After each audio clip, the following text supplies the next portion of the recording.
समय सार जी ग्रंथ अपना अध्याय में चल रहा है। गाथा 80, 81, 82 के माध्यम से चर्चा भी चल रही है। इसमें आचार्य देव ने जीव के परिणामों का और उद्गल के परिणामों का अन्योन्य अर्थात परस्पर निमित्त मात्रता है, तथापि उनके कर्ता कर्मपना नहीं है, ऐसा इन 3 गाथाओं में सिद्ध किया। पहले तो ज्ञानी के स्वरूप को स्पष्ट किया था, परंतु यहाँ पर अब संसार दशा में जीव का कर्मों के साथ किस प्रकार निमित्त नैमित्तिक भी कर्ता कर्म संबंध नहीं है, उस बात को यहाँ पर इन 3 गाथाओं में आचार्य देव ने सिद्ध किया है। इन गाथाओं को हमने पढ़ा था। आचार्य अमृतचंद्र की आत्मकथा, आचार्य जयसेन की तात्पर्यवृत्ति और जयचंद छाबड़ा का भावार्थ, ये अपन ने पढ़ लिया था। अब अपन इसका जो प्रसार सिद्धि उपाय में आचार्य अमृतचंद देव ने इसी बात को जो सिद्ध किया है, श्रावकों के लिए भी इस बात को सिद्ध बताने के लिए कि वस्तु स्वरूप क्या है और जीव का अनादिकाल से संसार में किस प्रकार परिवर्तन चल रहा है, उसका कर्मों के साथ किस प्रकार निमित्त नैमित्तिक संबंध है, कैसे उसका अभाव करके ये जीव अपने प्रयोजन की सिद्धि कर सकता है। इन सब बातों को बहुत ही अच्छे तरीके से संक्षिप्त में आचार्य अमृतचंद देव ने प्रसार सिद्धि उपाय ग्रंथ में पहले वस्तु स्वरूप की सिद्धि की है और फिर इसके बाद संसार दशा कैसे जिस जीव की चल रही है उसका भाव कैसे हो सकता है, ऐसा संक्षेप में बताकर और फिर श्रावकों के लिए मोक्ष मार्ग में किस प्रकार निश्चय व्यवहार का सुमेल बनाकर वो साधना करते हैं। श्रावक के निश्चय व्यवहार वृत्तादि के स्वरूप को स्पष्ट करने के लिए आगे का विस्तार लिया है। तो अपन अभी जो यहाँ पर मूल बात यहाँ ली जा रही है कि जीव का कर्मों के साथ किस प्रकार निमित्त नैमित्तिक संबंध है, उसको अपन ने कल 9वें श्लोक के माध्यम से देखा था। आगे अब उसी बात को यहाँ पर संसार दशा जीव की कैसे खड़ी हो गई, अब आगे के श्लोकों में आचार्य देव ने स्पष्ट करके और फिर पुरुष नाम आत्मा के प्रयोजन माने आत्मविद की सिद्धि कैसे होगी, उसकी बहुत संक्षेप में विधि बताकर और फिर श्रावकाचार का स्वरूप क्रम से आगे बताया है। तो यहाँ उसी बात को यहाँ पर जो इस समय सारणी में निमित्त नैमित्तिक संबंध होने पर कर्ता कर्म भाव नहीं है, कैसे नहीं है, वो जैसे नाचार्य जो यहाँ तात्पर्यवृत्ति समय सार में लिखी है, उन्हीं ने एक ग्रंथ लिखा है, इसलिए वो अध्यात्म का मर्म उनके दिमाग में पहले से है। तो पहले तो उस आध्यात्मिक दृष्टि से वस्तु स्वरूप की सिद्धि करके संसार दशा जीव की कैसे चल रही है, उसका भाव कैसे होगा, ये 3-4 श्लोकों में बहुत ही संक्षेप में बता दिया है। इसको अपन ने कल 9वां श्लोक तो वस्तु स्वरूप की सिद्धि के लिए पढ़ा था। इसमें जो बात बतलाई थी कि आत्मा अस्तित्व रूप है और वो कैसा है, चैतन्य स्वरूप है और स्पर्श रस गंध वर्ण से रहित है, अपनी गुण पर्यायों से सहित है और उत्पाद व द्रव्यमय है, ऐसे आत्मा के स्वरूप को सामान्य रूप से सिद्ध किया था। तो अस्थि पुरुष चिदात्मा विवर्जिता स्पर्श रस गंध वर्णई गुण पर्याय संवेता समाहिता समुदय व द्रव्यई, अर्थात पुरुष अर्थात आत्मा चेतना स्वरूप है, स्पर्श रस गंध वर्ण से विवर्जित अर्थात रहित है और अपनी गुण पर्यायों सहित तथा उत्पाद व द्रव्य से युक्त।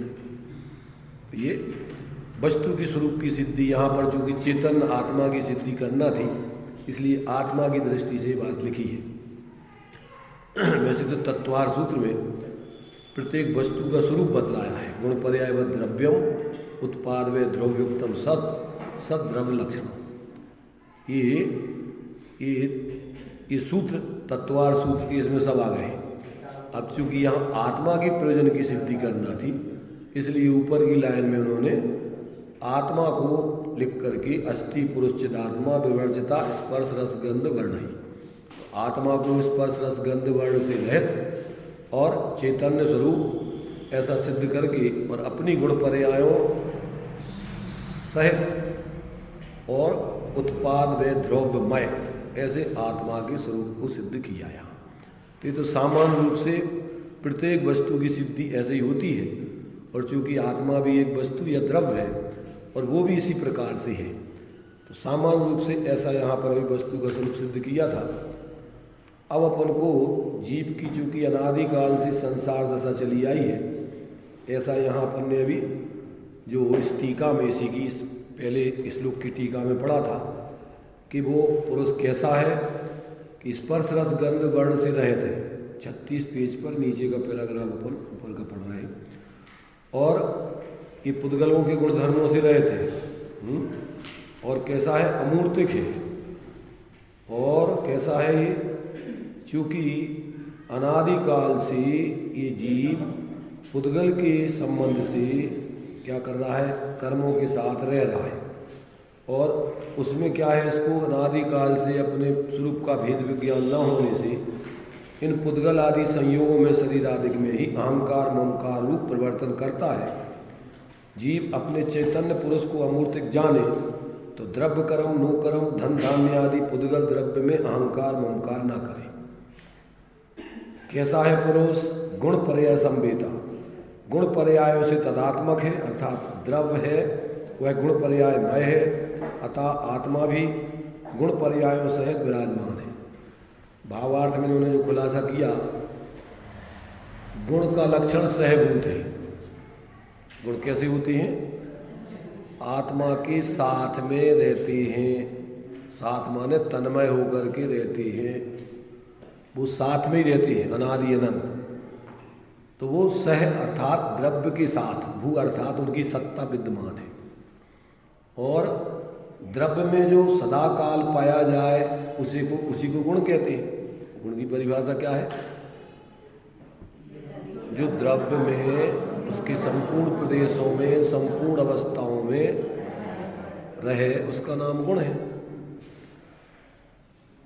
अब उस गुणों को दो भागों में बांट दिया, एक सामान्य और विशेष। तो जो अन्य द्रव्यों में नहीं पाए जाते हैं उसी द्रव्य में पाए जाए वो विशेष गुण है, और जो सब द्रव्यों में पाए जाए वो सामान्य है। तो ज्ञान दर्शन आदि आत्मा को छोड़ के अन्य अजीवों में नहीं पाए जाते, इसलिए वे क्या है? विशेष गुण कहलाते हैं। अस्तित्व अस्तित्व प्रमेयत आदि जो है साधारण गुण है, जो अन्य द्रव्यों में भी पाए जाते हैं। तो लक्षण जो है असाधारण बनाया जाता है, इसलिए आत्मा का लक्षण ज्ञान दर्शन है। और पर्याय का लक्षण क्रम बढ़ती है। पर्याय किसे कहते हैं? एक एक करके होती रहे निरंतर। उनको व्यतिरेकी बोलते हैं और गुणों को अन्वयी बोलते हैं। गुण अन्वयी होते हैं और पर्याय व्यतिरेकी होती है। तो ऐसा इस प्रकार से यहाँ कहते हैं कि अब जो गुण हैं वो आत्मा में सदा सामान्य विशेष रूप से पाए जाते हैं, और पर्याय का लक्षण क्रम बढ़ती है, जो द्रव्य में अनुक्रम से उत्पन्न हो, है ना, एक साथ नहीं, क्रम से उत्पन्न होती रहे। उनको कादाचित यानी कादाचित माने कई बार हो, उसे पर्याय कहते हैं। माने वो अलग नई उत्पन्न होती रहे, नष्ट होती रहे। आत्मा में पर्याय भी दो प्रकार की होती है। एक होती है स्वभाव पर्याय, यहाँ पर अभी दे रहे हैं ये व्यंजन पर्याय और अर्थ पर्याय। तो व्यंजन पर्याय के भी दो भेद बता रहे हैं, अशुद्ध व्यंजन पर्याय और शुद्ध व्यंजन पर्याय। तो यहाँ नर नारक आदि आकार रूप जो संयोग दशा संसार में रहती है वो कहलाती है अशुद्ध व्यंजन पर्याय, और सिद्ध आदि के आकार रूप जो पर्याय है वो कहलाती है शुद्ध व्यंजन पर्याय। व्यंजन पर्याय माने प्रदेशत्व गुण का विकार, प्रदेशत्व गुण के विकार को व्यंजन पर्याय कहते हैं, और बाकी प्रदेशत्व गुण को छोड़ के अन्य गुणों के परिणमन को अर्थ पर्याय कहते हैं। क्या कहते हैं उसे? अर्थ। तो प्रदेशत्व गुण से द्रव्य का आकार बनता है। अब वो संसार दशा में कर्म सापेक्ष है और मोक्ष दशा में कर्म निरपेक्ष शुद्ध दशा है उसकी, तो ये व्यंजन पर्याय है। अब ज्ञानादि गुणों का भी स्वभाव अथवा विभाव रूप परिणमन होता है। अर्थ पर्याय भी दो प्रकार की, कौन कौन सी? विभाव अर्थ पर्याय और स्वभाव अर्थ पर्याय। तो अब उसका सामान्य रूप से 6 प्रकार से परिणमन बताया जाता है। कौन सा? असंख्यात अनंत भाग हानि, असंख्यात भाग हानि, असंख्यात अनंत गुण हानि, असंख्यात गुण हानि, संख्यात गुण हानि, फिर भाग हानि। पहले भाग हानि लेते, पर 6 प्रकार से 60 गुणी हानि वृद्धि ली जाती है। 6 प्रकार की हानि और 6 प्रकार की वृद्धि। तो इस प्रकार से अनंत, असंख्यात और अनंत गुण और भाग, ऐसे 6 भेद हानि के और 6 भेद वृद्धि के। तो ये गुणों का फिर क्या है कि ये जब कर्म सापेक्ष गुणों का परिणमन होता है वो कहलाता है विभाव पर्याय, विभाव अर्थ पर्याय। वह 6 प्रकार से बतलाइए, उसी अर्थ पर्याय। इन गुण पर्यायों से आत्मा की तदात्मक एकता है। इस विशेषण से आत्मा का विशेष जाना जा सकता है। क्या कहा? आत्मा को किस रूप देखना? गुण पर्याय व द्रव्यम या उत्पाद व ध्रुवयुक्तम सत द्रव्य लक्षण। तो ध्रुव कहो या गुण कहो, उत्पाद व्यय कहो या पर्याय कहो। पर्याय का लक्षण है उत्पाद व्यय और गुणों का लक्षण है ध्रुव, नित्य रहना। तो गुण पर्यायवत सामान्य कह दिया, और उसके लक्षण के आधार पर कहो तो उत्पाद व ध्रुव युक्तम सत द्रव्य लक्षण। ध्रुव गुण होती है, पर्याय उत्पाद व्यय रूप होती है, इसलिए बात एक ही है। चाहे गुण पर्याय व द्रव्यम कहो और चाहे उत्पाद व ध्रुव युक्तम सत द्रव्य लक्षण कहो। सत त्रयात्मक है, उत्पाद व द्रव्यात्मक, और उत्पाद व्यय माने पर्याय और ध्रुव माने गुण, और इन सब का समूह है द्रव। तो द्रव्य हो गया नित्यानित्य। द्रव्य कैसा हो गया? नित्यानित्य, भेदाभेद, एकानेक, जो भी सामान्य विशेष आदि गुण पर्यायों के होते हैं वे सब द्रव्य में लागू होते हैं। क्यों? कि द्रव्य इनमय है, इसलिए द्रव्य अकेला एक एक गुण रूप नहीं, एक एक पर्याय रूप नहीं, अकेले भेद रूप नहीं, वो सब इन सब का अभेद पिंड है द्रव्य। जैसे शरीर है तो अपना शरीर क्या है? हाथ रूप है, पांव रूप है, शरीर के 8 अंग हैं। तो इन 8 अंगों मय, और फिर उसकी अवस्थाएं होती हैं, बाल अवस्था, जवान अवस्था, वृद्ध अवस्था आदि आदि। वो मनुष्य पूरा सब मय है। मनुष्य क्या है? ना तो एक एक हाथ पांव अंग है और ना एक एक अवस्था है अकेली, सबको मिला करके मनुष्य कहलाता है। चाहे बाल अवस्था हो तो भी मनुष्य ही है, जवान अवस्था हो तो कौन है? मनुष्य। वृद्ध अवस्था है तो मनुष्य, तो वो सब में मनुष्य अवस्था। ऐसे जीव अपने संपूर्ण गुण पर्यायों में समान रूप से व्याप्ता है। इसलिए ना अकेला प्रमत्थ है, ना अप्रमत्थ है, ना ज्ञान अकेला है, ना दर्शन है, ना चारित्र है। कैसा है? इन सब का अभेद पिंड। इसलिए द्रव्य को क्या बोलते हैं? द्रव्य का स्वचतुष्टय बोलते हैं। द्रव्य, क्षेत्र, काल, भाव, इन पूर्व चतुष्टयमय वस्तु पूरी होती है। द्रव्य ऐसा है चतुष्टयमय, अब इन द्रव्यों के देखो, इन चार को सामान्य विशेष या भेदाभेद रूप में भी इसका कथन होता है। जब अपन द्रव्य को क्या करते हैं, जब व्यवहार से विचार करते हैं तो सामान्य विशेष से उसके दो भेद कर देते हैं। सामान्य एक रूप, विशेष में क्षेत्र, काल, भाव। क्या होता है वो द्रव्य? क्षेत्र में बढ़ जाता है, काल में बढ़ जाता, काल माने उसकी अवस्थाओं में बढ़ जाता है, भाव माने गुणों में बढ़ जाता है। बढ़ जाता है मतलब क्या? माने से किसी वस्तु की लंबाई, चौड़ाई, ऊंचाई, मोटाई सब उसमें आ जाती है। उस वस्तु को सबको मिला करके ऐसी पूरी आत्म वस्तु चतुष्टय आत्मा के। लंबाई की दृष्टि से देखो तो पर्याय, चौड़ाई की दृष्टि से देखो तो प्रदेश, मोटाई की दृष्टि से देखो तो गुण। क्या देखना उसमें? आत्मा कितना बड़ा है? तो कहते हैं अमूर्तिक प्रदेशों का पुंज, प्रसिद्ध ज्ञानादि गुणों का धारी, अनादि निधन वस्तु आप। तो प्रदेशों से देखो तो चौड़ाई, गुणों से देखो तो मोटाई, पर्याय से देखो तो लंबाई। आत्मा अनादि से अनंत, लंबाई कितनी है? ना इधर का छोर है ना उधर का छोर है। कब से है? सदा। सदा माने अनादि अनंत।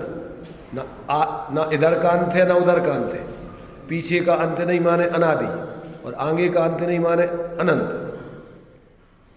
इसका मतलब कि आत्मा तो सदा से ही है। अब कितना चौड़ा है? तो असंख्यात प्रदेश वाली चौड़ाई है उसकी। अगर उसको फैलाओ तो तीनों लोगों में फैल जाएगा। कितना बड़ा हो जाएगा? तीनों लोगों में फैल जाएगा। असंख्यात प्रदेश, लोक, प्रमाण। और गुण कितने हैं उसमें? तो कहते अनंत गुण है। शक्तियों का आप माप नहीं ग्रहण कर सकते कितने। सामान्य विशेष आत्मा, ऐसे ज्ञान दर्शन आदि, अस्तित्व अस्तित्व आदि सामान्य विशेष अनंत गुणों से बना हुआ आत्मा है। तो ऐसे अपने आत्मा को यहाँ पर ये बता दिया। गुण पर्यायवत द्रव्यम कहो, उत्पाद में ध्रुवयुक्तम सत कहो, सद्रव्य लक्षण कहो। और वो गुणों में सामान्य विशेष गुण बतला दिए। तो सामान्य सब द्रव्यों में पाए जाते हैं और विशेष अपने अपने द्रव्य में ही पाए जाते हैं। तो अब ये वस्तु अपनी अपने दिमाग में, अब ये एक अलग अलग प्रत्येक वस्तु ऐसी अपने अस्तित्व को लिए हुए। अपने दिमाग में पहले एक खाका बनना चाहिए अपने अस्तित्व का। अपन अब चूंकि अनादिकाल से असमान जाति द्रव्य पर्याय के साथ में आत्मा रह रही है, तो अब क्या है? भ्रम पैदा हो गया इसको। तो देखो यहाँ पर अभी इसको पढ़ते इसी के माध्यम से अपन समझें। तो यहाँ ज्ञानादि गुणों का भी स्वभाव अथवा विभाव रूप परिणमन होता है। वह 6 प्रकार से हानि वृद्धि रूप है, उसे अर्थ पर्याय कहते हैं। इन गुण पर्यायों से आत्मा की तदात्मकता, तदात्मकता माने उसमयता, उससे पृथक आत्मा नहीं मिलेगा। जैसे आपको हलवा चाहिए है, तो हलवा नाम की वस्तु कहाँ मिलेगी? मान लीजिए उसमें आपने क्या डाला है? घी डाला है, शक्कर डाली है और आटा डाला है, और पानी से उसको तैयार करके उसमें जो कुछ भी काजू किशमिश जितने तुमने डालना है, ड्राई फ्रूट वो डले हुए। अब आपसे पूछा जाए हलवा क्या है, कहाँ है? तो मान लीजिए आपने 250 ग्राम बनाया, तो वो 250 ग्राम उतने वो फैला, जहाँ रख दो उतने में फैल जाएगा वो 250। अब उसमें क्या क्या भरा हुआ है कि उसमें इतनी चीज़ें भरी हुई हैं। कौन कौन सी? अगर इन चीज़ों को निकाल दो उसकी अवस्था तो हलवा नाम की कोई चीज़ नहीं। अब ये तो चूंकि अलग अलग डाली गई है, पर आत्मा में ऐसे गुण पर्याय अलग से नहीं डाले गए। ऐसी शक्कर है तो वो अपने सफेदी, भारीपन, चिकनापन, मीठापन आदि को लिए हुए है पूरी। तो इस प्रकार से ये अपन को जब उसका स्वरूप समझ में आ जाता है तो उसकी सत्ता अपनी है, अपने कारण से है, पर से नहीं है। प्रत्येक वस्तु अपने स्वरूप से है, पर रूप से नहीं है।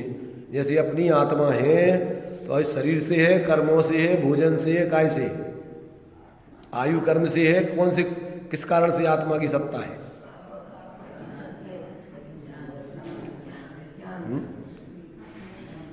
आत्मा अपने स्वचतुष्टय से सदा काल है, थी रहेगी। उसका कभी किसी से उत्पाद नहीं होगा, कभी किसी से व्यय नहीं होगा, सिर्फ परिवर्तन होता रहता है अनादिकाल से। चूंकि अब देखो संसार दशा ये चल रही वैभाव है, अब उसकी सिद्धि, अब ये चल रही है, तो अब इसकी अपन को प्रयोजन की सिद्धि करने की बात आगे आती है। ये तो अपन ने सामान्य रूप से वस्तु का स्वरूप बता दिया, और अब ये अनादिकाल से संसार दशा में कर्मों के साथ, शरीर आदि के साथ है। ये तो इसको अलग से कुछ अभी नया करना नहीं। अब अलग से क्या करना है वो बताते हैं। देखिए यहाँ पर तो पुरुष कैसा है? समुदय व्यय द्रव्य समाहिता, उत्पाद व्यय द्रव्य से संयुक्त है। नवीन अर्थ पर्याय और व्यंजन पर्याय का उत्पाद होना वह उत्पाद, पूर्व पर्याय का नाश होना वह व्यय, और गुण अपेक्षा अथवा द्रव्य अपेक्षा से शाश्वत रहना उसका नाम द्रव्य है। क्या समझ में आया? पर्यायों में नई नई उत्पत्ति होती रहे, पूर्व पर्याय का व्यय, नवीन पर्याय का उत्पाद, और द्रव्य और गुण पने से वस्तु ज्यों की त्यों। जैसे अभी अपना ज्ञान है तो अभी जानने का काम कर रहा है, अभी इसको जान रहा है, फिर इससे दूसरी जगह जानेगा। मति ज्ञान, सुतक ज्ञान, अवधि ज्ञान, मन प्रिय ज्ञान, केवल ज्ञान हो जाए तो ज्ञान गुण सब में ज्यों का त्यों। अभी अपने पास ज्ञान का छायुपसमिक भाव परिणमन चल रहा है। 4 ज्ञान छायुपसमिक है। कौन कौन से? मति ज्ञान, सुतक ज्ञान, अवधि ज्ञान, मन पर्याय ज्ञान। ये अपूर्ण ज्ञान है, पूर्ण ज्ञान नहीं है, पर्याय रूप में। गुण तो पूरा है परंतु प्रगटपना उसकी पर्याय में छायुपसमिक भाव। अभी पूर्ण शुद्ध पर्याय प्रकट नहीं है ज्ञान गुण की। अभी कौन सी पर्याय चल रही है? आंशिक प्रकटपने रूप पर्याय चल रही है। इसी से आत्मा का लक्षण सिद्ध किया जाता है। ये ज्ञान से ही अंदर में पूर्ण आत्मापन समझ सकते हैं कि इसके अंदर जो ज्ञान है वो आत्मा का है, आत्मा में से ही निरंतर उत्पन्न हो रहा है। और ये सब शरीर आदि 5 इंद्रियां, शरीर, मन, ये सब अजीब है। ये आंखें नहीं जानती, कान नहीं सुनती, नाक नहीं सूंघती। कौन करता है? इनके माध्यम से अंदर जो आत्मा है वो जानने देखने का काम कर रहा है। अब चूंकि उसको अनादिकाल से अपन ने देखा नहीं, अब जीवों को अनादिकाल से इंद्रिय ज्ञान है, अतीन्द्रिय ज्ञान, आत्मज्ञान तो पैदा हुआ नहीं, इसलिए लोगों को भ्रम पैदा हो जाता है। काहे का? कि जैसे अपन आंखों से देख रहे हो, यहाँ पर बैठे हुए अगर आंखों से देख रहे हैं और अपना उपयोग घर पे चला जाए, दुकान पे चला जाए, तो यहाँ पर को कुछ दिखेगा कि नहीं? आंखें तो यही हैं। अपना उपयोग यदि कहीं और लग गया तो अपन को यहाँ जो बातें हम बोल रहे सुनाई देंगी कि नहीं? इसका मतलब क्या होगा कि हम आंखों से नहीं देखते, कान से नहीं सुनते, उपयोग से, ज्ञान दर्शन से सुनते देखते। आ रहा समझ में? ये शरीर पहले नहीं था। अपन को आत्मा कहीं से आई है। यहाँ मनुष्य पर्याय में माता पिता की रजबीरी से मिलकर, और यहाँ पर उसका शरीर की संरचना हुई है। माता पिता रजबीरज मिलकर बनी आत्मा तेरी।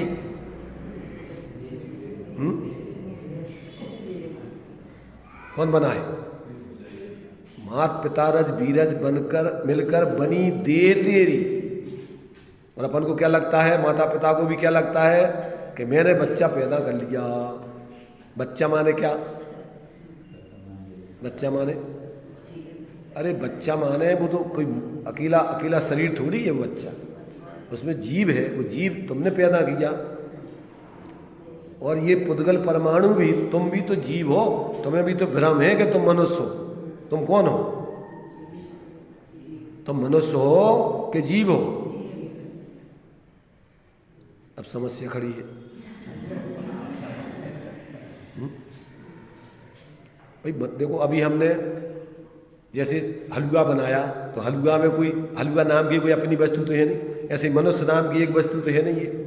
ये 2 द्रव्यों से मिलकर की बनी हुई वस्तु है। तो अपन अकेले इसको जीव कहें तो अकेला जीव भी सिद्धालय में वो मनुष्य नहीं कहलाएगा। और अकेला मुर्दा आत्मा नहीं हो इसको मनुष्य कहें तो वो भी नहीं है। दोनों को मिला करके अपन ने मनुष्य पर्याय नाम दिया है। अब अपन को समझना है कि इसमें मनुष्य नाम की अपने आप में कोई चीज, कोई द्रव्य नहीं है। मनुष्य नाम का 6 द्रव्य है लोक में। कौन कौन से? जीव, पुद्गल, धर्म, अधर्म, आकाश, काल। तो ये मनुष्य नाम का कौन सा द्रव्य है? मनुष्य नाम का कोई द्रव्य नहीं। संसार दशा में ये जीव अपने स्वरूप को भूलकर शरीर आदि में मूर्छित होके अहंकार ममकार करके और ये कर्म और शरीर आदि के साथ यहाँ पर चतुर्गति में घूम रहा है। परंतु इन दोनों की सत्ता अलग अलग है। इस शरीर पुद्गल की रचना है, जड़ चेतन की सब परिणति अपनी अपनी हो रही है। जल पय ज्यों जिय तन मेला, पे भिन्न भिन्न नहीं भेला, तो प्रगट जुदे धन धामा, क्यों है मिलिक सुखराम। तो ये अपन को भेद विज्ञान, यहाँ अपन को ये अभी तत्व ज्ञान करके भेद विज्ञान करने की कला अपन सीख रहे हैं। अब ये नहीं सीखे और औपचारिकता रूप में अपन कुछ भी करत रहो, सब भ्रम। तत्व का ज्ञान बिना धर्म के नाम पे जो करना सब भ्रम, गृहीत मिथ्यात्व का सेवन। मनुष्य पर्याय में जिस कुल में, जिस जाति में, जिस धर्म संप्रदाय में जीव पैदा होता है, अपने को उस कुल वाला, उस जाति वाला, उस धर्म संप्रदाय वाला मान के ये 8 मदों में कुल का मद, जाति का मद, ये बाहर में अपन को जितने भी धर्म संप्रदाय हैं वो कोई धर्म नहीं है। धर्म तो वस्तु का स्वभाव धर्म है और वो आत्मा वस्तु चैतन्य वस्तु है और उसका स्वभाव ज्ञाता दृष्टा, जानना देखना अथवा शांत निराकुल, वो धर्म है उसका। तो वो तो नहीं अपना धर्म समझे और अपन काल्पनिक रूप में अपन ने कल्पना कर रखी, हिंदू धर्म, मुसलमान धर्म, ईसाई धर्म, जैन धर्म। तो जैन धर्म मैंने कहा जैन धर्म कोई संप्रदाय बाड़ा नहीं है। जैन धर्म तो वस्तु के स्वरूप को बताने वाला धर्म है, सिद्धांत। अब इसको नहीं समझे वस्तु के स्वरूप को और अपन सोचें कि हम जैन, तो जैन माने कहा जैन कौन सी वस्तु का नाम है और जैन कौन से धर्म का नाम है? जैन तो कोई धर्म का नाम नहीं है। इसलिए जब तक अपन को ऐसी वस्तु का स्वरूप समझ में नहीं आएगा तब तक अपन ना तो अपनी शांति से साधना करेंगे और न दूसरों को सच्ची साधना करने के कारण बन सकते। मूर्खता पैदा कराने के कसायों के कारण बनते अकेले। तुम्हारे हिसाब से नहीं करेगा तो क्या करोगे? तुम उसके प्रति दुर्भाव करके लड़ोगे, झगड़ोगे, उसको अपने संप्रदाय से अलग करोगे। गणेश प्रसाद वर्णी जी से कहा था ऐसा कि तुम हमारे हिसाब से नहीं मानोगे तो हम तुम्हारे पीछे का मंडल छुड़ा लेंगे। वे तो अदर कास्ट से आए थे ना, वे तो जैन नहीं थे। वो कांजी स्वामी से भी कहा था हम तुम्हें जैन धर्म से अलग कर देंगे। तो इनने क्या कहा? दोनों जनों ने, वर्णी जी ने कहा कि पीछी कमंडल में हमारा धर्म है क्या? ले जाओ ये पीछी कमंडल। पीछी कमंडल में धर्म है माओ? अरे पीछी कमंडल तो हमारे बाह्य व्यवहार उपकरण है, सोच का उपकरण, शुद्धि का उपकरण कमंडल, और बाहर के संयम का उपकरण पीछी। तो ये तो हमारे बाहर के सिर्फ एक व्यवहार साधन है। निश्चय से हमारा धर्म तो रत्नत्रय रूप, उत्तम क्षमादि रूप अपनी आत्मा का धर्म हमारी आत्मा में है। हमारी आत्मा का धर्म तो नहीं ले लोगे तुम। और तुमने हमें जैन बनाया कब है? हम अपनी बुद्धि से समझ के जैन बने हैं। जैन माने आत्मधर्म निकलता था वहां से। कहाँ से? सोनगढ़ से। पत्रिका कौन सी निकलती थी? आत्म धर्म। आत्म धर्म कौन का धर्म है? सोनगढ़ का।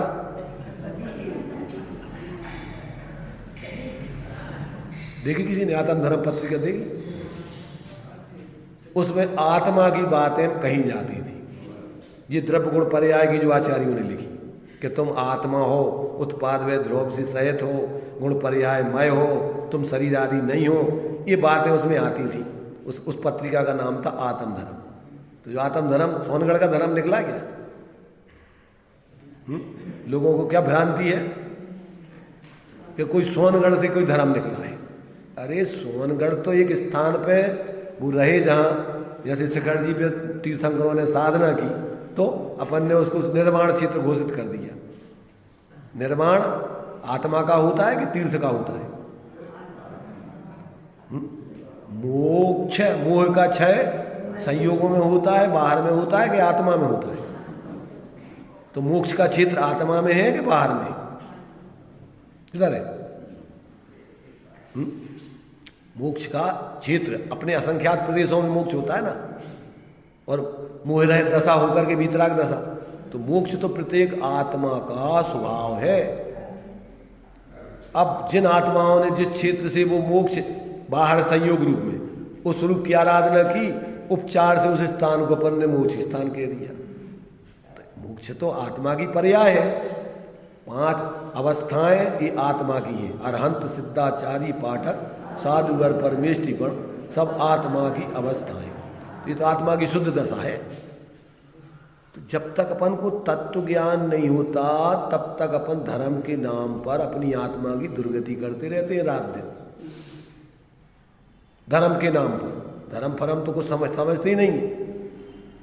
इसलिए तत्व ज्ञान आत्मकल्याण करना है तो आचार्य कहते ताते जिनवर कथित तत्व अभ्यास करीजिए और संशय विभ्रम वो त्याग आपो लख लीजिए। यह मानुष पर्याय सुकुल सुनना जिनवाणी और ही विधि गई न मिले सुमणि ज्यों। मोक्ष जाने वाले कोई जाति वाले लोग नहीं होते हैं। मोक्ष जाने वाले सब जीव होते हैं, निगूस से निकलते हैं और त्रिस पर्याय में आगे संगी पंचेंद्रीय पर्याय प्राप्त करके और वे अपने आत्मा के स्वरूप को परद्रव्यों से भिन्न जानकर मानकर स्वरूप लीनता करके मोक्ष पाते हैं। तो ये कोई जाति फाति नहीं है जैन धर्म। जैन धर्म क्या है? वस्तु का स्वभाव। और लोगों ने एक संप्रदाय को विशेष को जैन मान लिया। जैन वस्तु के स्वभाव को बताने वाला धर्म है। ये जैन कोई संप्रदाय और जाति का नाम नहीं है। जो मोह राग द्वेष को जीते वो जिन हैं और जो उस मार्ग पर चले वे जैन हैं। तो जैन कोई जाति नहीं है।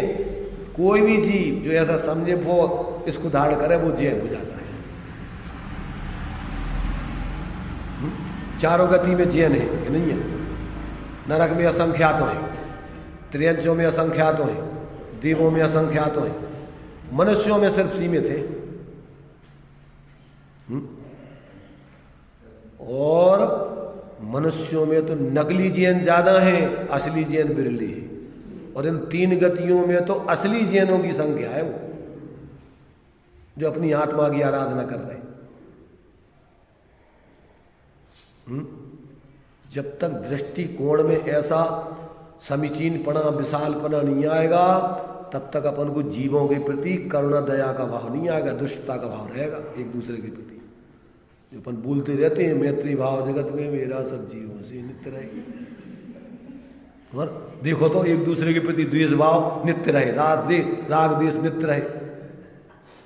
गीत गाते रहते हैं अकेले पढ़ के रेडीमेड और भाव चलते उल्टे, पहचानते नहीं कि हमारे सब जीवों से नित्य मैत्री भाव चल रहे हैं कि राग द्वेष के भाव चल रहे हैं, कसाय के भाव चल रहे हैं। मायाचारी है कि सही है? बोलते तो है अपन मैत्री भाव जगत में मेरा सब जीवों से नित्य रहे, पर देखो चल रहा हो कि नहीं? सब जीवों से मैत्री भाव नित्य चल रहा हो सदा काल के नहीं? क्यों? वो कब चलेगा? कि जब उनको जीव जानो, अपने को जीव जानो। और जहां तुमने जाति पाति ये में धर्म संप्रदाय से जाना वहीं कसाएं खड़ी है, वहीं मिथ्यात खड़ा है। मुश्किल है समझ में आ पाना। जो धर्मात्मा बने बैठे हैं उनको समझा पाना बहुत मुश्किल है। अज्ञानी जीवों को तो समझाया जा सकता है, पर किनको नहीं समझाया जा सकता है? ज्ञानियों को समझाने की जरूरत नहीं है। जो ज्ञानी तो है नहीं है, परंतु अपने को ज्ञानी का भ्रम करके मान बैठे कि हम समझ गए सब, उनको समझा पाना बहुत मुश्किल है। इसलिए भाई थोड़ी बुद्धि को अपन इन भगवान की जिनवाणी को सुनने समझने में आचार्यों की इस जिनवाणी को सुनने समझने में लगाओ, ताकि ये मनुष्य पर्याय बर्बाद नहीं हो। छोटी सी जिंदगी है, पता नहीं पड़ेगा कहाँ चले गए सेठ जी, कहाँ चले गए ज्ञानी महाराज, जो अपने को ज्ञानी मानते हैं। आचार्य कहते हैं कि आपा नहीं जाना तूने कैसा ज्ञानधारी है। अपने को ज्ञान स्वरूप अनुभव करता नहीं और अपने को ज्ञानी मानता है, अपने को धर्मी रूप अनुभव करता नहीं और अपने को धर्मात्मा मानता है। अब ये कह रहे तत्व ज्ञान करो भाई, तत्व ज्ञान। तत्व ज्ञान करोगे तो मिथ्या टलेगा,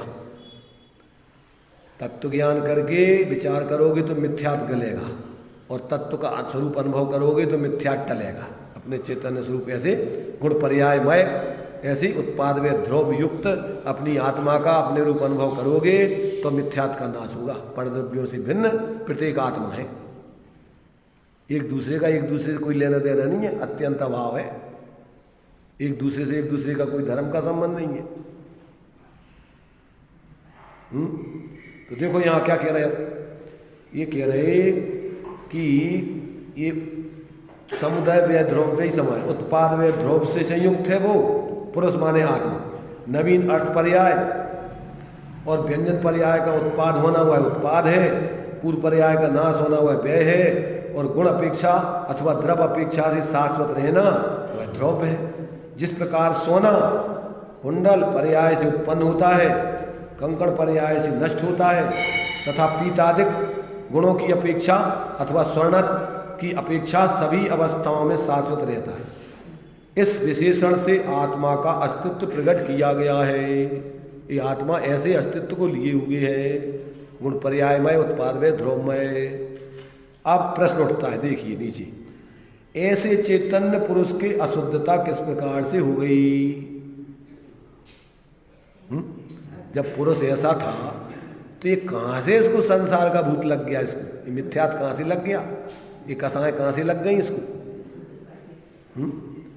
जिसके कारण से अपने धर्म अर्थ की सिद्धि करना पड़ रही है इसको मोक्ष मार्ग और मोक्ष की सिद्धि करने का उपदेश देना पड़ रहा है।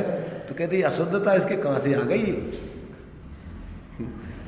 लोग पूछते हैं ना कि भैया ये कहां से विकारी भाव आ जाते हैं हमारे पैदा, कहां से हो रहे हैं, कौन पैदा करा रहा है? जब आत्मा भगवान स्वरूप है, चैतन्य स्वरूप है, तो अशुद्धता कहां से आ गई इसमें, कब से आई है? और ये अब उसका खुलासा, अब उसका उत्तर देते हैं आचार्य। परिणाम मानो नित्यम ज्ञान विवर्तैरनादि संतत्या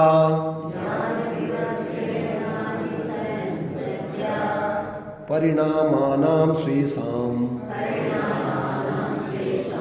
सा भवति कर्ता च भोक्ता च।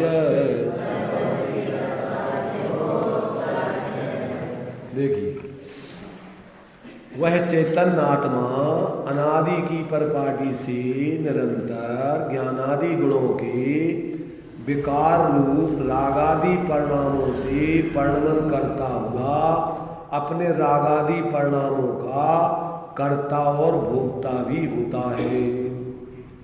ठीक है, अनादि संतत्या नित्यम ज्ञान विवर्तई परिणमाना स्वेषां परिणामानां कर्ता च भोक्ता च भवति। वह चैतन्य पुरुष अनादि की परपाटी से सदा ज्ञान चारित्र से रहित जो रागादिक परिणाम है उन रूप से परिणमन करता हुआ उन स्वयं के रागादि परिणामों का कर्ता तथा भोक्ता भी है। भावार्थ, इस आत्मा की अशुद्धता नहीं उत्पन्न नहीं हुई है। अनादि काल से संतान रूप से द्रव्य कर्म से रागादि होते हैं, फिर उन्हीं रागादि से द्रव्य कर्मों का बंध होता है। स्वर्ण की टीकावत, यहाँ की अलग लिख दिया, टीका अलग अलग लिख दिया, तो वो कीटिका मिला हुआ है। जैसे स्वर्ण में स्वर्ण माने कीटिका माने जो उसके जो पत्थर आदि मिले हैं, स्वर्ण पाषाण, उसमें जो दूसरी चीज मिली हुई है तो वो किट्ट कालीमा, तो उसको बोलते स्वर्ण किट्ट कालिमावत अनादि से संबंध है उसका। जैसे सोना खदान से निकलता है तो कैसा निकलता है, वो अशुद्ध ही निकलता है, पत्थर के साथ ही आता है। उस संबंध के कारण इस जीव को अपने ज्ञान स्वभाव का बोध नहीं है, इसलिए उदयागत कर्म से पर्याय में इष्ट अनिष्ट भाव से राग द्वेष मोह रूप परिणमन कर रहा है। यद्यपि इन परिणामों के होने में द्रव्य कर्म निमित्त कारण है, तथापि यह परिणाम चेतनामय है। इसलिए इन परिणामों का व्यापक भाव से आत्मा ही करता है। विकारी भावों का कौन कर रहा है, ये जीव ही करता है। जैसे अग्नि के संयोग से पानी गर्म हो रहा है तो उष्णपना पानी का पानी ही कर रहा है, अग्नि नहीं कर रही। अग्नि तो निमित्त मात्र है। समझ में आ रहा कि नहीं? निमित्त करता नहीं है। पानी में जो उष्णता हो रही है वो पानी के कारण से हो रही है। पानी ही उस उष्णता रूप परिणमन कर रहा है, और अग्नि का संयोग दूर हो जाने पर पानी ही अपने शीतल स्वभाव रूप परिणमन करता है। तो वो अग्नि ने शीतलता नहीं दी और अग्नि ने उष्णता नहीं दी। अग्नि का अवलंबन करके स्वयं अपनी पर्यायगत योग्यता से ये विकारी उष्णता रूप परिणमन कर रहा है। ऐसे ये जीव कर्म के उदय में जुड़कर स्वयं ही मोह राग द्वेष भाव कर रहा है। इस शरीर को शरीर नहीं कह रहा तुम हमें अपना मानो, कह रहा है क्या? परिवार कुटुंब रुपया पैसा मकान नहीं कह रहा है तुम अपने हमें अपना मानो, कह रहा उद्गल है, अचेतन है, वो जानता है क्या? ये जीव ही स्वयं अपनी मूर्खता करके उनमें मिथ्यात्व के परिणाम, कसाय के परिणाम करता रहता है। मंदिर मूर्तियां नहीं कह रही तुझसे कि तुम मेरे कारण से कसाय करो, लड़ो झगड़ो, कह रही? खैर क्यों लड़ रहे झगड़ रहे मंदिर मूर्तियों के नाम पर सारी दुनिया? अरे भाई, मंदिर मूर्तियां तो जो भगवान हो गए, उन भगवान के स्वरूप को चूंकि अभी नहीं है तो उनके स्वरूप को बताने के लिए अपन ने एक औपचारिक व्यवस्था बनाई थी। मूर्ति में अपन ने निक्षेप, 4 प्रकार के निक्षेप हैं, नाम, स्थापना, द्रव्य, भाव, तस्थन्यासा। तो अपन ने निक्षेप में ही उसका उस प्रयोजन तो नहीं समझा, और उसी में अपन ने क्या है, मिथ्यात्व की कल्पनाएं करके आपस में मेरा मंदिर, मेरे भगवान। किसके भगवान? जो मोक्ष में भगवान चले गए वो किसके थे? रामचंद्र जी मोक्ष चले गए, हनुमान मोक्ष चले गए, वे हिंदुओं के थे कि जैनों के थे कि कौन के थे? अनंत जी मोक्ष चले गए, वे किसके थे? वे स्वतंत्र थे। उन्होंने अपने स्वरूप को समझ के मोह को छोड़ के भगवान बने। वे किसी के नहीं है। तुम्हें भगवान बनना है तो जैसे वे भगवान बने उनसे विधि सीखो, तो वे भगवान तुम्हारे लिए निमित्त कल्याण में कहलाएंगे। और तुमने भगवान को लड़ने में निमित्त बनाओ तो वे तुम्हें दुर्गति के, जैसे राजा शरणक ने यशोधर मुनि को दुर्भाव करके 7 में नरक की आयु बांध ली, ऐसे ही अपन मंदिर मूर्तियों के पीछे लड़ झगड़ के दुर्गति में चले जाएंगे। भगवान तो तुम्हारे लिए ना अच्छे हैं ना बुरे हैं। भगवान से भगवान बनने की विधि सीखें और अपना कल्याण करें, राग द्वेष मोह छोड़ के, तो ठीक है। और अपन भगवान को मेरे तेरे करके लड़े झगड़े तो कौन सा कल्याण होगा इसमें? होगा कल्याण? अरे मंद कसाय नहीं करोगे, पुण्य ही नहीं बनेगा। धर्म तो एक तरफ रखा, सामान्य जनता जो मंद कसाय में जिएगी वो तो पुण्य बांध लेगी, निगोष्य न करके पुण्य कर्म के आ जाते जी। कौन सा धर्म कर रहा है? मंदिर मूर्ति की पूजा कर रहे थे, नित्य निगोष्य निकल के मनुष्य बन जाते, चक्रवर्ती के बेटे हो जाते। कैसे बन गए बताओ? कौन सा पुण्य किया उनने? मंद कसाय रूप विशुद्ध परिणाम किए और वहां से निकल के आ गए और सीधे मनुष्य पर्याय में आके चक्रवर्ती के यहाँ पैदा हो गए और वहां उपदेश सुन करके और अपना स्वरूप आराधना करके मोक्ष चले गए। उनने कोई दूसरी पर्याय पाई नहीं जीवन में कभी।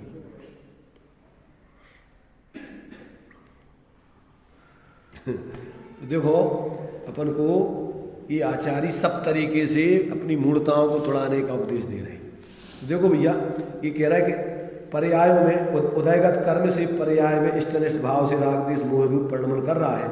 यद्यपि इन परिणामों के होने में द्रव्य कर्म निमित्त कारण है, तथापि यह परिणाम चेतनामय है। इसलिए इन परिणामों का व्यापक भाव से आत्मा ही करता है। और भाव भावक भाव से आत्मा ही इन परिणामों का भोगता है। इनके फल को कौन भोगता? आत्मा। और इनको परिणामों करता कौन? आत्मा। कर्म नहीं कराती, कर्म को निमित्त बना करके ये जीव स्वयं करता है। व्याप्य माने तन्मय रूप से।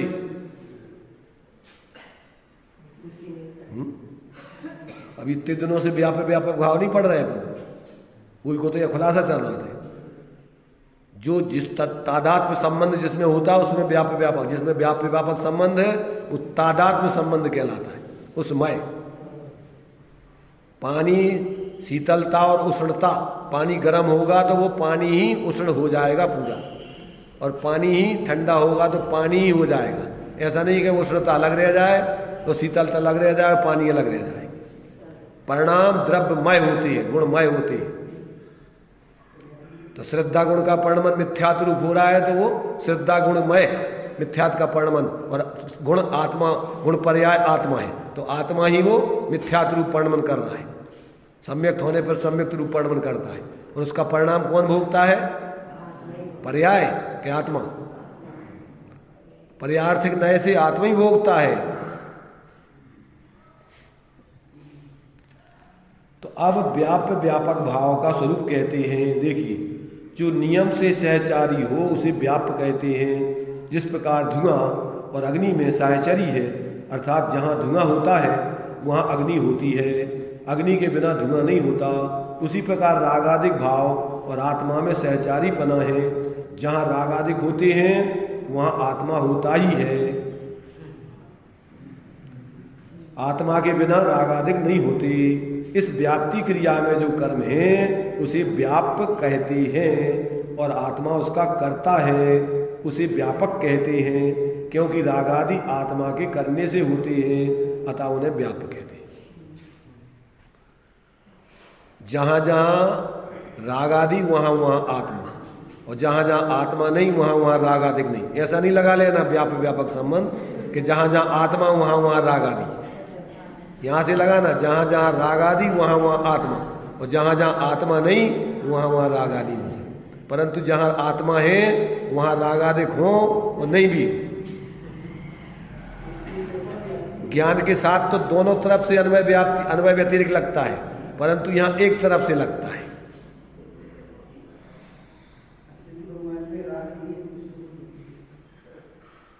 इसलिए आत्मा का लक्षण रागादि नहीं, वीतरागता नहीं, आत्मा लक्षण ज्ञान। ज्ञान सब में रहेगा, चाहे रागादि हो और चाहे वीतरागता हो।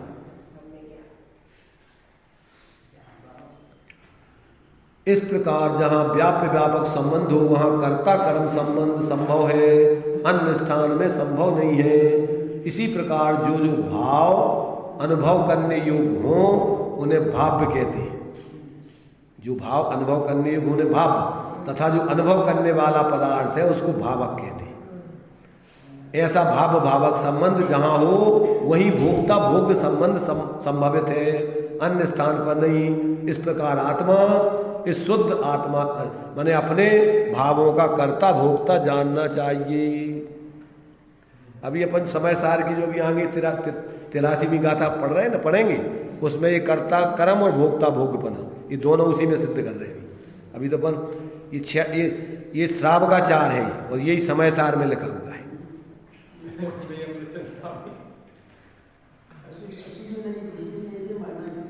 हाँ सब दुनिया तो झूठा ही है। और अभी तो वस्तु स्वरूप की सिद्धि कर रही है।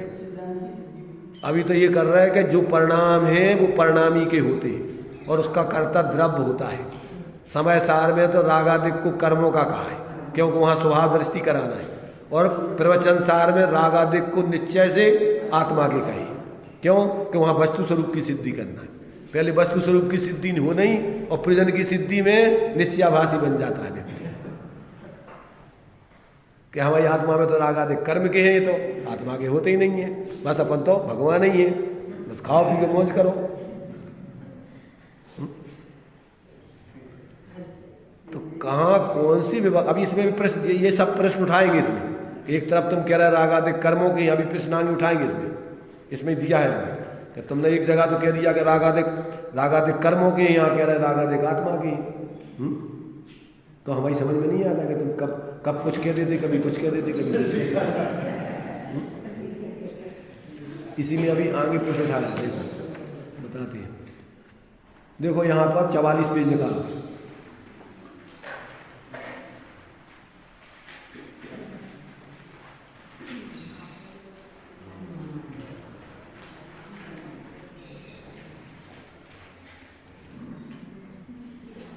अभी आएंगे यहाँ पर, अभी वेद विज्ञान कराएंगे जब, तो इनको कर्मकृत कह देंगे।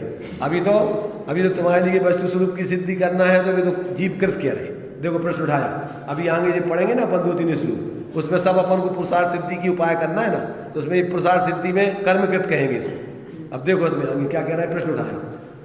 आपने ही तो रागादिक को जीवकृत कहा था, अब उन्हें कर्मकृत कैसे कह रहे हो?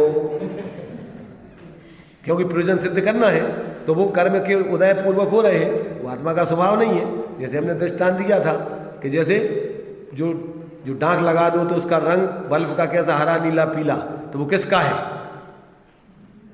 वो बल्ब का है कि डाक का है? देखो डाक का नहीं है, डाक का हरा नीला पीला तो डाक नहीं है, वो बल्ब का ही है। बल्ब का कैसा है? वो पर्यार्थक नय से उसके पर्णमन में, प्रकाश में दोनों प्रकार का पर्णमन होता है कि अगर उसमें कोई डाक लगा दी जाए तो वो डाक का रंग नहीं आता इसमें, वो स्वयं ही क्या है, वो इस प्रकार से उस रंग का पर्णमन हरा पीला नीला हो जाता है। हाँ, विभाव पड़े रूप पर्णमन करता है। तो वो जब वस्तु स्वरूप सिद्ध करना है तो उसी की विकृति कहेंगे, और जब अपन को उससे भेद विज्ञान करा के स्वभाव ज्ञान कराना है तो वो जिसके निमित्त से हुआ उसके खाते में डालेंगे। क्यों? कि वो उसको बिना नहीं होता है। अगर उसके बिना, अगर वो वस्तु का स्वभाव हो तो फिर सदा काल रहे उसमें, निकले नहीं। तो कहाँ कौन सी बात किस प्रयोजन से कह रहे, अब वो नहीं समझो तो सब भ्रमित होने के अलावा कुछ नहीं। तो जो अकेले समय सार को पढ़ लें और प्रवचन सार या वस्तु स्वरूप को नहीं समझे तो उनको भ्रांति हुई बगैर रहेगी नहीं। देखो क्या प्रश्न उठाया कि आपने ही तो रागादिक को जीवकृत कहा था, अब यहाँ कर्मकृत कैसे कह रहे हो? उत्तर, रागादि भाव चेतना रूप है, अतः उनका कर्ता जीव ही है, परंतु यहाँ श्रद्धान करवाने के निमित्त मूलभूत जीव के शुद्ध स्वभाव की अपेक्षा से रागादिक भाव कर्म के निमित्त से होते हैं, इसलिए उन्हें कर्मकृत कहा है। अब दृष्टांत देंगे आगे। अभी तो अपन को ये सामान्य रूप से अपन ने इतना पढ़ लिया, कितना कि यहाँ पर अभी ये भावक भाव जहाँ कर्ता कर्म यानी जहाँ व्यापक पना होता है वहाँ कर्ता कर्म पना होता है, और जहाँ क्या होता है भावक पना, तो वहाँ उसका भोक्ता भोग पना होता है। यहाँ पर जो है इसी प्रकार जो भाव अनुभव करने योग्य हो उन्हें भाव कहते हैं, तथा अनुभव करने वाले पदार्थ को भावक कहते हैं। ऐसा भावक संबंध जहाँ हो वहीं भोक्ता भोग संबंध भी संभवित है, अन्य स्थान में नहीं। इस प्रकार इस शुद्ध आत्मा के अर्थ की सिद्धि, अर्थ सिद्धि कब होती है और अर्थ सिद्धि किसे कहते हैं, अब आगे क्रम से उसको बतलाएंगे। आत्मा अनादिकाल से संसार दशा में अशुद्ध दशा में जी रहा है। अभी तो ये सिद्ध कर दिया कि जीव अनादिकाल से कर्मों के निमित्त से अपने विकारी परिणामों का कर्ता भोक्ता और उसके सुख दुख को भोक्ता कर्ता भोक्ता बना हुआ है। तो ऐसा यहाँ पर अभी तो ये सिद्ध किया। अब कहते हैं उस आत्मा के अर्थ की सिद्धि कब होगी और किसे होती है, किस प्रकार से माने अर्थ सिद्धि किसे होती है, अब वो फिर आगे क्रम से खुलासा करेंगे। इस श्राव का चार है। इस श्राव का चार में पहले तो वस्तु स्वरूप की सिद्धि करके मिथ्यात्व का नाश करा के सम्यक ज्ञान की सिद्धि करके और फिर सम्यक चारित्र को ग्रहण कराया है। ये पुरुषार्थ सिद्धि उपाय एक अपूर्व ग्रंथ है श्रावकों के लिए पढ़ने के लिए। अगर इसको व्यक्ति ईमानदारी से समझ ले, पढ़ ले, तो सच्चे अर्थों में ये आदमी बन जाए।